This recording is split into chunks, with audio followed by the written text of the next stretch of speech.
ఎన్నిసార్లు చెప్పాలమ్మా చాక్లెట్ తినద్దని? అయినా మనం అనుకున్నాం కదా చాక్లెట్స్ తినకూడదని.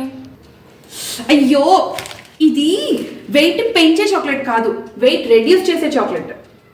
అబ్బా ఎంత బాగా చెప్తున్నావమ్మా. నీకు చాక్లెట్ తినాలందని నేను మళ్ళీ వద్దంటానే ఎంత మంచి సాకులు చెప్తున్నావు.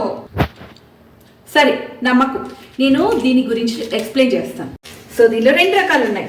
సన్స్ క్యాండీ ఏంటంటే బ్రేక్ఫాస్ట్ చేసే ముందు తీసుకోవాలి, and moons candy, so delicious moons candy ఇదేమో డిన్నర్ తర్వాత తీసుకోవాలి. అంటే అందరూ వెయిట్ లాస్ అవుదాం అనుకుంటారు, కానీ వెయిట్ లాస్ కాదు, అవ్వాల్సింది ఫ్యాట్ లాస్. బాడీ షేప్లో ఉండాలంటే అవ్వాల్సింది ఫ్యాట్ లాస్. అంటే రకరకాల డైట్స్ ఫాలో అవుతూ ఉంటారు, కానీ దానివల్ల ఏమవుతుందంటే మజిల్ రెడ్యూస్ అవుతుంది. బట్ ఈ ట్యాబ్లెట్స్ వల్ల, ఇది ట్యాబ్లెట్స్ కాదండి, చాక్లెట్స్, క్యాండీస్, సో ఈ క్యాండీస్ వల్ల మజిల్ రెడ్యూస్ అవ్వకుండా హ్యాపీగా వెయిట్ లాస్ అవుతారు. ఇది స్టెరాయిడ్ కాదు,